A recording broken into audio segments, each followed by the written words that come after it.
Shalom, senang sekali dapat berjumpa kembali dalam program Bible Study Online CK7.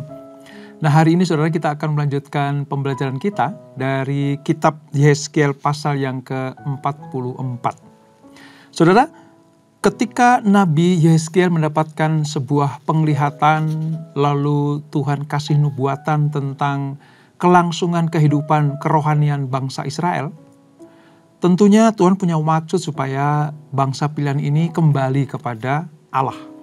Kembali kepada Tuhan yang sudah memilih, menentukan, melepaskan mereka dari Mesir, menyertai mereka menjadi sebuah bangsa. Dan walaupun mereka terbuang selama 70 tahun di Babel, Tuhan akan memulihkan keadaan mereka. Nah, pada pasal 44 ini kita akan melihat bagaimana Tuhan memberikan sebuah petunjuk kembali kepada Yehezkiel mengenai kebaktian dan imam-imam yang akan melayaninya. Nah, kisahnya seperti apa, saudara? Sebelum kita membaca, merenungkan, dan mendapatkan anugerah rema dari Tuhan, mari kita datang kepada Tuhan. Kita hampiri Tuhan. Kita mengucap syukur dan menyembah Dia. Syukur bagimu Bapa, kami datang menyembah buat kasih setiamu, buat kebaikanmu, terima kasih buat kasih sayangmu. Haleluya, Yesus Tuhan. Haleluya.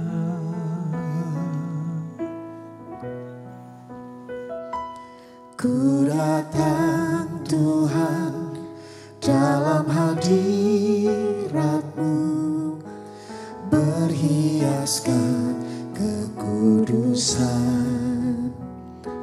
Seluruh surga sujud menyembah-Mu, ku tersungkur dan berseru, Kudus, Kuduslah, Kuduslah Tuhan, Allah semesta alam. Kudus, Kuduslah, Kuduslah Tuhan, surga bumi menyembah-Mu.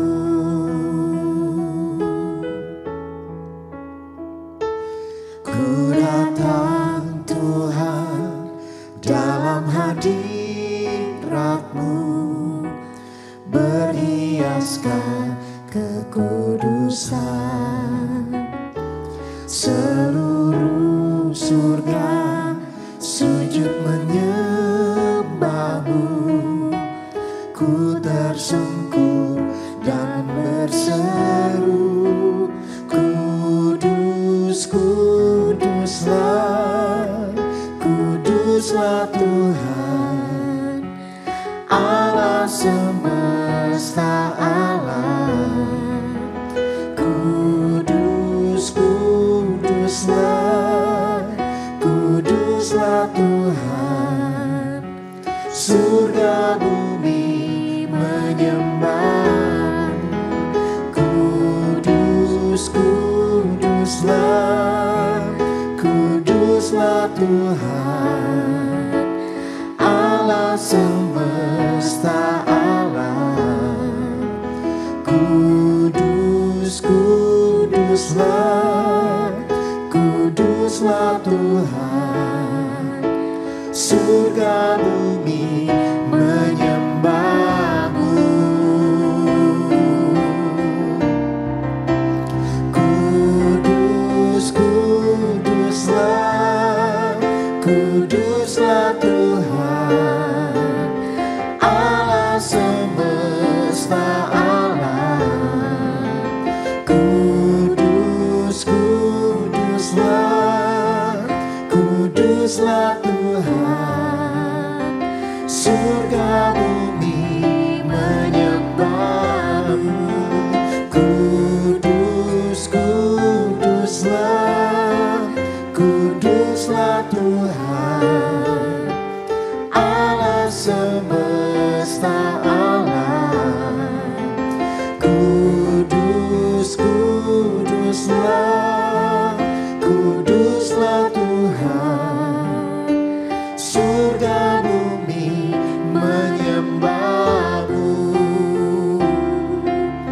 surga bumi menyembahmu, surga bumi menyembahmu, menyembahmu Tuhan, kuduslah Allah yang layak disembah, Allah yang layak ditinggikan. Kudus, kudus, kudus Tuhan. Haleluya. Oh, kiralalada basanda, kiralalada basanda, batakarada. Kudus, kudus, kudus Tuhan, Allah yang layak ditinggikan. Haleluya, haleluya. Oh kudus, kuduslah Tuhan. Haleluya, haleluya. Terpujilah nama Tuhan. Haleluya, haleluya. Oh kudus, kuduslah Tuhan. Haleluya, haleluya. Terpujilah nama Tuhan.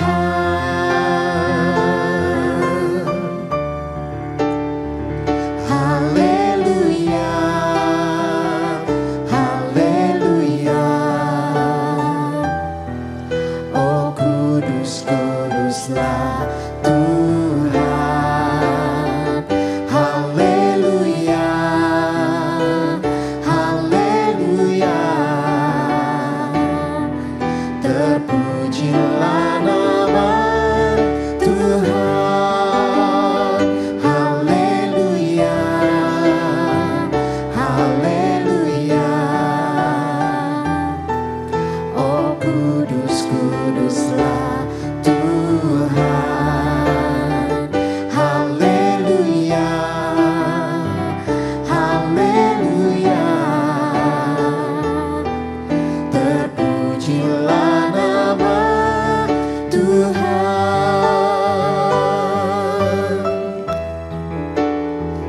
Haleluya, haleluya. Oh kudus, kuduslah Tuhan. Haleluya, haleluya. Terpujilah nama Tuhan. Haleluya, haleluya. Oh kudus, kuduslah Tuhan.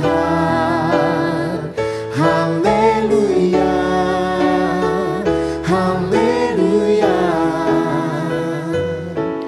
Terpujilah nama Tuhan.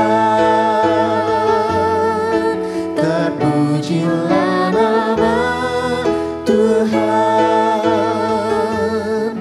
Terpujilah nama Tuhan. Haleluya, haleluya, haleluya. Sungguh ya Bapa, Engkau Allah yang kudus, Engkau Tuhan yang suci, Engkau Allah yang mulia. Yesus Kristus, Engkau anak domba Allah yang menghapus dosa dunia. Kekudusan-Mu, kesucian-Mu sanggup membersihkan seluruh kehidupan umat manusia yang penuh dengan dosa, sehingga Kau angkat jadi anak-anak-Mu. Terima kasih Bapa, kami menikmati Engkau dan kami percaya urapan-Mu cukup bagi kami untuk kami semakin mengerti apa yang ada dalam firman-Mu. yang sebentar kami akan pelajari, akan kami renungkan, dan tentunya perintah-perintah-Mu akan kami lakukan. Urapi kami Tuhan, urapi hamba-Mu ini. Mari yang siap belajar firman Tuhan, sama-sama kita katakan amin. Amin.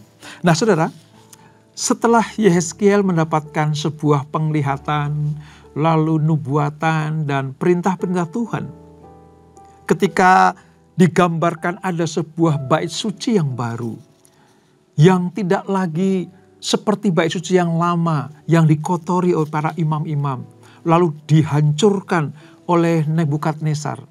Maka ada sebuah gambaran dan penglihatan bait suci yang luar biasa.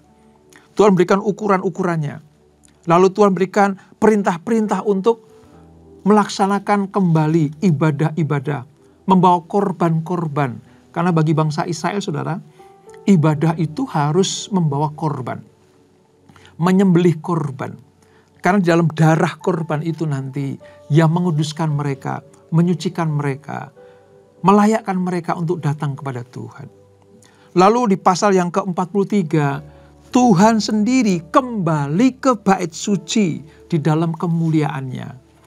Nah, setelah Allah kembali ke bait suci dengan segala kemuliaannya, maka di mana Tuhan melewati pintu atau gerbang timur itu, maka gerbang timur itu langsung tertutup. Mengapa tertutup? Karena Raja Kemuliaan sudah masuk ke kota yang kudus, kembali ke Yerusalem, kembali ke bait suci seperti yang dilihat oleh Yehezkiel. Nah, di pasal yang ke-44, saudara, bagaimana pintu timur, gerbang timur yang tertutup itu. Karena Allah sudah masuk ke dalamnya. Lalu bagaimana juga Tuhan memberikan sebuah petunjuk-petunjuk bagi para imam-imam yang akan melayani dalam ibadah-ibadah di bait suci yang baru. Seperti yang dilihat oleh Yehezkiel itu. Nah, kisahnya seperti apa? Mengapa pintu gerbang timur itu tertutup? Mari kita baca pasal 44 dari Yehezkiel, Perjanjian Lama, halaman sekitar 1377, ayat 1 sampai dengan ayat yang ke-16. Demikian firman Tuhan. Pintu gerbang timur yang tertutup. Kemudian ia membawa aku kembali ke pintu gerbang timur dari tempat kudus yang menghadap ke timur. Gerbang ini tertutup. Lalu Tuhan berfirman kepadaku, pintu gerbang ini harus tetap tertutup. Jangan dibuka dan jangan seorang pun masuk dari situ. Sebab Tuhan Allah Israel sudah masuk melaluinya. Gerbang itu harus tetap tertutup. Hanya raja, karena ia raja, boleh duduk di sana untuk makan santapan di hadapan Tuhan. Raja itu akan masuk melalui serambi gerbang dan akan keluar dari situ. Petunjuk mengenai ibadah dan para imam. Lalu ia membawa aku melalui pintu gerbang utara ke depan bait suci. Aku melihat sungguh kemuliaan Tuhan memenuhi rumah Tuhan. Lalu aku sujud menyembah. Tuhan berfirman kepadaku, hai anak manusia, perhatikanlah baik-baik. Lihatlah dengan teliti dan dengarlah dengan sungguh-sungguh segala sesuatu yang hendak kufirmankan kepadamu mengenai peraturan-peraturan rumah Tuhan dan segala hukumnya. Perhatikanlah baik-baik jalan masuk bait suci dan semua jalan keluar tempat kudus itu. Katakanlah kepada kaum Israel, kaum pemberontak itu, beginilah firman Tuhan Allah.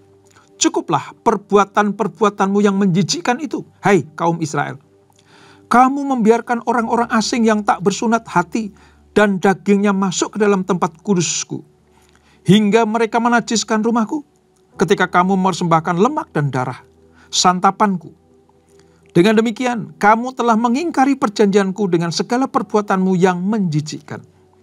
Kamu tidak memelihara barang-barangku yang kudus, dan kamu mengangkat mereka untuk melakukan kewajibanmu terhadap aku di tempat kudusku. Sebab itu, beginilah firman Tuhan Allah. Tidak seorang pun dari orang-orang asing yang hati dan dagingnya tak bersunat boleh masuk ke dalam tempat kudusku. Ya, setiap orang asing yang ada di tengah-tengah orang Israel. Tetapi orang-orang Lewi yang menjauh dariku ketika Israel menyimpang daripadaku dengan mengikuti berhala-berhala mereka, akan menanggung hukumannya. Di tempat kudusku merekalah yang mendapat tugas penjagaan di pintu-pintu gerbang bait suci dan tugas pelayanan di dalam bait suci.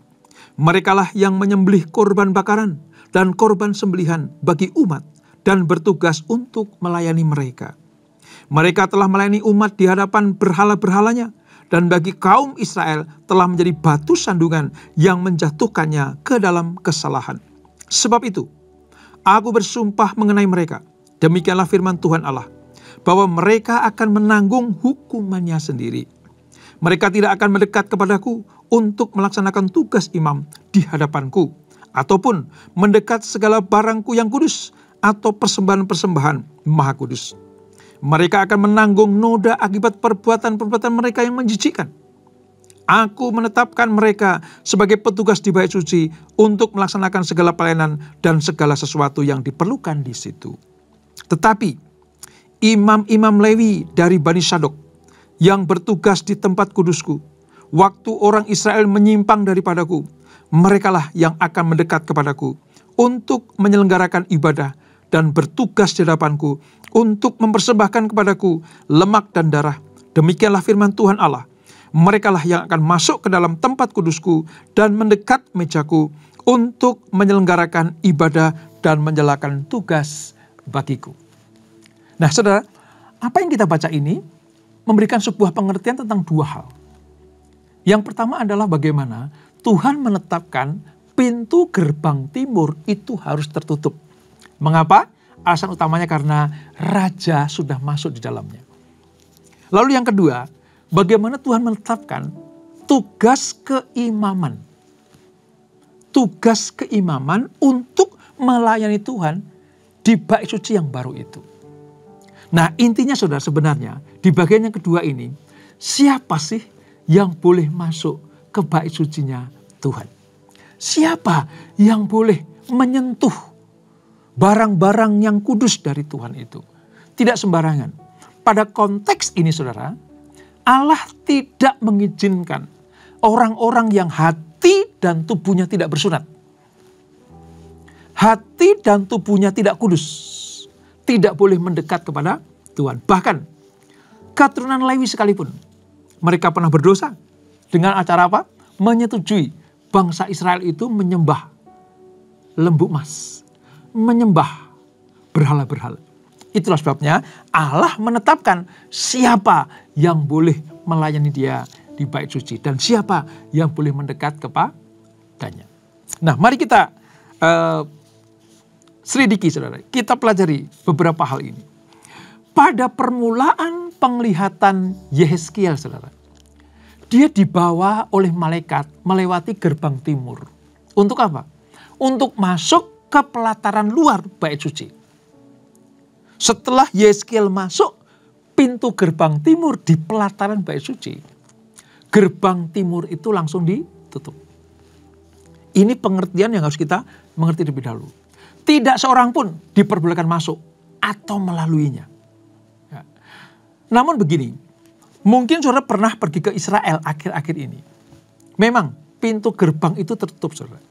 Tapi berbeda dengan pintu gerbang yang dilihat oleh Yehezkiel. Kalau yang sekarang ini, Israel yang sekarang ini, pintu gerbang tertutup itu memang sebenarnya ada kaitannya dengan ini. Namun bukan Allah yang menutupnya. Tetapi kaum muslim pada waktu itu terjadi perang saudara, memperebutkan Yerusalem. Ya, silih berganti kota Yerusalem itu diperebutkan, diduduki oleh kaum Yahudi, diperebut oleh kaum muslim, diduduki lagi kepada orang Yahudi. Nah, sudah saling waktu demi waktu itu sudah saling mendudukinya. Tetapi pada konteks ini saudara, bukan yang sekarang ini ya, tetapi pada konteks bacaan kita ini, pintu gerbang tertutup itu karena Allah sendiri. Yang apa? Yang memprakarsai supaya tidak sembarang orang boleh masuk ke bait suci. Ini pengertiannya. Jadi kita tidak boleh salah ngerti ya. Bahwa pada konteks Yehezkiel pasal 44 ini, Allah sendiri yang menutup pintu itu. Setelah Yehezkiel masuk ke dalamnya, ada di pelataran bait suci. Tujuannya untuk menjaga kekudusan Allah. Menjaga kekudusan bait sucinya. Menjaga kekudusan kompleks penyembahan umat Allah kepada Tuhannya. Ini harus dijunjung tinggi. Dengan menyatakan secara konkret bahwa Allah kini berdiam di tengah-tengah umatnya untuk selama-lamanya. Jadi maksud tertutup di sini artinya tidak boleh sembarang orang masuk. Tujuannya apa tadi? Ya, supaya kekudusan Allah tidak dicemari. Kesucian bait suci tidak diinjak-injak semena-mena seperti yang digambarkan di ayat-ayat tadi, saudara. Bagaimana bahkan kaum Lewi, orang-orang yang harusnya melayani bait suci dengan kekudusan, tapi mereka membiarkan orang asing untuk apa? Membuat bait suci itu tercemar. Membuat tempat penyembahan Allah itu rusak dan kotor. Itu sebabnya tempat ini disegel Allah. Hanya orang-orang pilihan. Hanya orang-orang yang benar-benar kudus di hadapan Tuhan yang boleh masuk ke bait sucinya Allah. Ini pengertian di mengapa ditutup. Nah, Yehezkiel diperintahkan untuk memperhatikan sungguh-sungguh bagaimana peraturan rumah Tuhan. Khususnya siapa yang dilarang masuk ke dalam rumah Tuhan. Kalau kita baca di ayat yang keempat dan 5, saudara, kita mengerti siapa yang dilarang masuk ke tempat kudusnya Tuhan. Tadi, orang-orang yang tidak bersunat hati. Orang-orang yang tidak layak. Orang-orang yang bukan orang sembarangan. Orang sembarangan gak boleh masuk. Ini sebenarnya pelajaran buat kita semua, saudara. Ya, kita ini manusia berdosa. Ya, kita ini manusia berdosa. Lalu, kalau kita sadar kita berdosa, apakah kita gak boleh masuk ke dalam bait sucinya Allah untuk beribadah kepadanya? Nanti, kita akan melihat bagaimana alur tujuan Allah untuk memberikan penglihatan kepada Yehezkiel tentang bait Allah atau pintu timur yang tertutup itu. Tapi pada konteks ini, orang yang tidak bersunat hati, orang yang tidak bersih hatinya, orang yang najis, orang yang tidak layak, tidak boleh masuk ibadah kepada Tuhan. Ini, bahkan dikatakan yang tidak bersunat hati maupun dagingnya. Artinya betul-betul gak bersunat secara lahiriah. Di ayat 7-9 tadi, dilarang untuk masuk ke bait suci. Ini yang pertama. Yang kedua, saudara, untuk para imam Lewi yang murtad, ya, imam Lewi yang murtad artinya yang tidak menjaga kekudusan, disebut orang-orang yang kotor, orang-orang yang tidak bersih hidupnya. Mereka wajib menjaga pintu-pintu gerbang bait Allah. Padahal sesungguhnya Lewi itu dipilih Tuhan sejak zaman Musa dulu, saudara. Untuk apa? Melayani di dalam bait suci. Tapi karena mereka memberontak kepada Allah dengan cara membawa umat itu menyembah berhala, maka hukuman dijatuhkan. Mereka hanya boleh melayani, menjaga pintu-pintu gerbang bait Allah. Mereka dijauhkan, bahkan dikucilkan, saudara. Mereka dijauhkan dari Allah. Orang yang tidak suci hati, orang yang tidak murni hati, orang yang mengingkari perjanjian dengan Tuhan, itu akan dikucilkan dari hadirat Tuhan. Pada konteks ini. Padahal sesungguhnya ironis sekali. Mereka itu pelayan Tuhan. Di ruang kudus pula. Ya. Padahal ini menunjukkan dambaan. Orang Lewi itu mendambakan melayani Tuhan di tempat minimal nih, tempat kudus, apalagi tempat maha kudus. Ini dambaan orang Lewi. Mereka merasa terhormat. Mereka merasa tersanjung. Mereka merasa dihargai dengan luar biasa. Kalau mereka boleh melayani Tuhan di tempat kudus, apalagi imam besarnya masuk ruang maha kudus. Tetapi Allah menegur mereka. Allah menjatuhkan hukuman kepada mereka. Kalian tidak boleh bahkan masuk ke ruang kudus pun tidak boleh. Apalagi masuk ke ruang maha kudus. Karena engkau sudah mengingkari tugas pelayananmu. Dengan cara apa? Membiarkan orang asing. orang-orang yang tidak bersunat hati, orang-orang yang tidak layak melayani aku untuk terlibat di dalam ibadah pada zaman itu. Maka Allah marah sekali, saudara. Tugasmu sekarang di luar sana, jaga pintu gerbang bait suci. Ini, saudara. Mengapa? Allah tidak mau para imam-imamnya melakukan praktek perzinahan rohani. Perzinahan rohani dalam hal ini adalah menyembah ilah-ilah lain. Menyembah berhala-berhala. Melayani berhala-berhala ilah asing. Itu merupakan kekejian bagi Tuhan. Allah nggak main-main, saudara. Sejak zaman Yeskiel, Allah sudah menyatakan tidak boleh main-main untuk datang ke baitnya Allah. Maka orang Lewi yang hidupnya tidak berkenan itu dicopot statusnya. Dicopot dari imam. Mereka harus menanggung rasa malu dan noda. Ini akibat konsekuensi dari imam-imam Lewi yang melanggar kekudusan. Karena pada tahap ini, saudara, Allah tidak main-main dengan apa yang namanya kekudusan. Allah tidak sembarangan mengizinkan orang-orang melayani Tuhan. Kalau ada orang-orang yang sembarangan melayani Tuhan, maka akan menanggung akibatnya. Kira-kira seperti itu. Mari kita lanjutkan sedikit, saudara.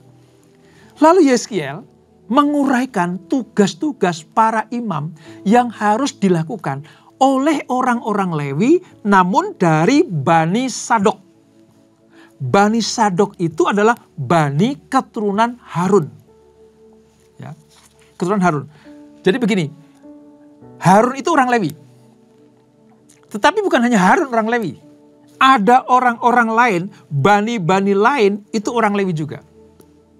Nah, karena hanya Bani Sadok, keturunan Harun yang menjaga kekudusan. Kalau Lewi-Lewi yang lain dari bani-bani yang lain itu dilarang Tuhan karena pelanggaran tadi, maka hanya Lewi Bani Sadok, keturunan Harunlah yang harus melayani Tuhan. Tuhan sendiri yang mengangkat mereka menjadi pelayanannya. Di mana? Di ruang kudus. Termasuk apa? Korban-korban bakaran. Itu yang melayani sekarang Lewi Bani Sadok.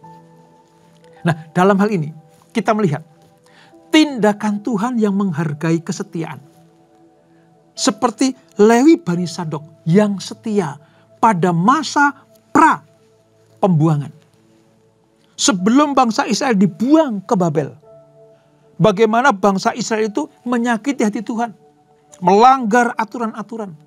Mereka betul-betul membelakangi Tuhan. Bahkan memberontak kepada Tuhan. Tapi hanya ada satu Bani Lewi namanya Bani Sadok. Jalurnya jalur Harun yang tetap menjaga kemurnian kehidupannya.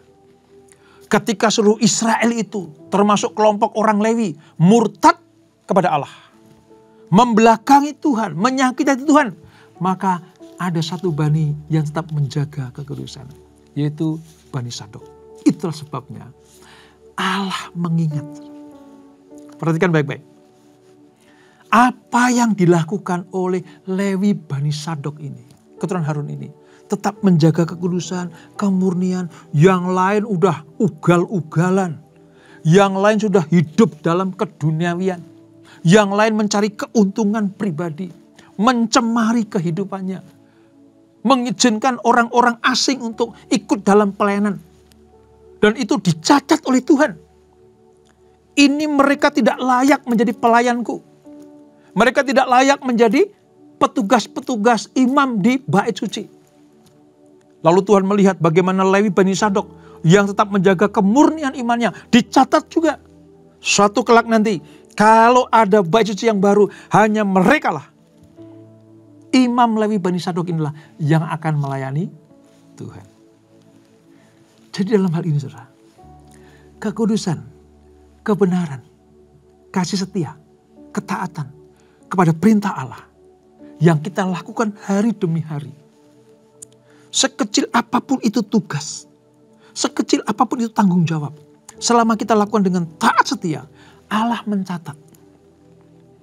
Orang-orang yang seperti inilah yang akan dilayakkan Tuhan untuk melayani Dia. Ini pelajaran yang baik luar biasa, saudara.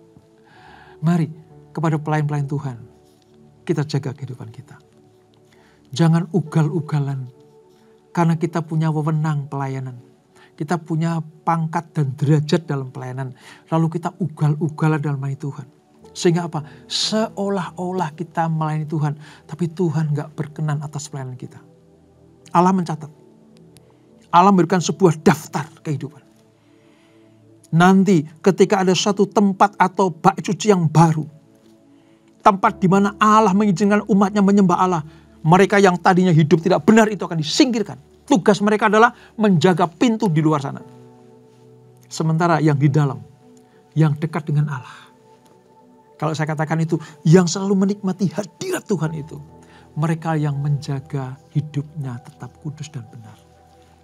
Itulah sebabnya mengapa tadi kita menyanyikan, kudus-kuduslah Tuhan. Ya, Allah pencipta alam. Supaya apa? Dia kudus, kita pun kudus. Nah, penghargaan kepada Lewi Bani Sadok ini diterima oleh Lewi Bani Sadok bukan untuk sebuah kesombongan. Bukan untuk sebuah keangkuhan. Tidak. Lewi Bani Sadok harus merawat dengan sebaik-baiknya hak istimewa yang diberikan Tuhan kepada mereka untuk menjaga hidupnya tetap benar, kudus, layak dalam hal melayani Tuhan. Nah, hak istimewa ini menuntut tanggung jawab yang besar dan standar kesucian yang tinggi dari Tuhan. Kalau kita baca di ayat 17 sampai 31, nanti suruh lanjutkan pembelajarannya ya. Saya berikan sebuah ringkasannya saja. Ketika Lewi Bani Sadok mendapatkan anugerah untuk menjadi pelayan Tuhan di bait suci yang baru yang dilihat oleh Yeskiel itu, mereka bukan untuk gagah-gagahan, bukan untuk kesombongan, apalagi melecehkan Lewi-Lewi yang lain. Tapi di tengah-tengah Tuhan berikan kepercayaan melayani kembali, itu merupakan sebuah tugas dan tanggung jawab yang tidak kecil. Ini tugas dan tanggung jawab yang besar. Kenapa? Karena kesucian yang tinggi, kemurnian hati yang betul-betul tulus pada Tuhan. Orang-orang seperti itulah yang mendapatkan anugerah hak istimewa dari Tuhan. Nah, sebaliknya saudara, Allah tidak menolerir dosa-dosa orang Lewi. Allah tidak pernah melupakan apa yang dilakukan oleh Bani Lewi yang berbuat dosa. Nah, kalau kita kembali kepada perjanjian baru ini saudara, di dalam Yesus Kristus, Allah akan melayakkan kita. Kalau apa? Kita bertobat, mengakui dosa-dosa kita. Nanti di perjanjian baru kita sampai pada 1 Yohanes pasal yang pertama ayat 8-10. Bagaimana darah anak domba itu menyucikan hidup kita. Lalu melayakkan kita untuk masuk dalam hadiratnya. Kemurahan dan anugerah Allah yang besar ini harusnya membuat kita semakin rendah hati. Hidup kudus di hadapan Tuhan. Seperti Lewi Bani Sadok. Di tengah-tengah kemurtatan dunia. Di tengah-tengah amburadulnya kehidupan manusia dunia ini. Mereka tetap menjaga kekudusan, kemurnian hati. Sehingga apa? Dia tidak pernah dicopot dari status imamatnya. Dia tidak pernah mendapatkan perlakuan yang tidak baik dari Tuhan. Dia tidak dihukum seperti Lewi-Lewi yang lain. Pelajaran buat kita adalah dalam pasal 44 ini, kitab Yeskiel. Mari jaga kekudusan, kemurnian hati, bersunat hati. Supaya apa? Ketika Allah memberikan sebuah kemuliaan, bait suci yang baru itu lambang dari kehadiran Allah kembali. Setelah sekian lama Allah keluar dari kehidupan bangsa Israel. Ketika Allah kembali maka kehidupan yang baru. Kalau saya bisa bayangkan saudara, itu sebuah anugerah Allah yang baru. Kesempatan yang baru. Kemuliaan yang kembali diberikan kepada kita semuanya. Setelah sekian lama kita berdosa, mari pegang erat, jaga baik-baik. Supaya apa? Supaya kita seperti Lewi-Lewi yang lain, disingkirkan Tuhan.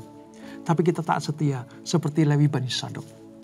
Sekarang sudah mengerti ya, mengapa Lewi Bani Sadok keturunan Harun yang boleh melayani Tuhan. Kenapa? Karena menjaga hidupnya tetap kudus, suci, melayani tanpa motivasi yang lain selain menyenangkan hati Tuhan. Dengan demikian, kalau kita taat setia, maka kemuliaan, glorifikasi itu tersedia buat saudara dan saya. Sekali lagi, tetap setia, taat, jaga kudusan. Berkat Allah melimpah buat kita semuanya. Dan itulah Yeskiel pasal yang ke-44. Kita berdoa.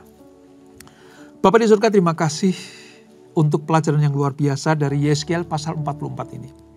Kami tahu bagaimana Allah kembali ke bait sucinya yang baru ini, yang dilihat oleh Yeskiel. Karena Allah ingin tinggal diam di tengah-tengah umatnya. Ini arti pasal 44 dari Yeskiel. Bait Allah yang lama sudah hancur oleh Nebukadnezar. Tetapi oleh pengharapan dari Allah diberikan kepada bangsa Israel, ada bait suci yang baru yang aku akan tinggal di dalamnya. Tapi aturannya, hanya orang yang berkenan kepadaku, yang tidak bercacat celah, yang boleh melayani aku di bait suci yang baru ini. Bahkan setingkat Lewi pun, kalau dia sudah mengotori kehidupannya, mengingkari kesuciannya, Allah akan singkirkan. Hanya Lewi Bani Sadok, keturunan Harun yang boleh melayani. Itu tandanya bahwa ada hak istimewa yang diberikan Allah kepada mereka. Tentunya mereka harus menjaga hak istimewa ini dengan tanggung jawab. Menjaga tetap kudus dan bersih. Menjaga pakaian tetap putih bersih. Supaya dilayakkan Tuhan untuk melayani Dia.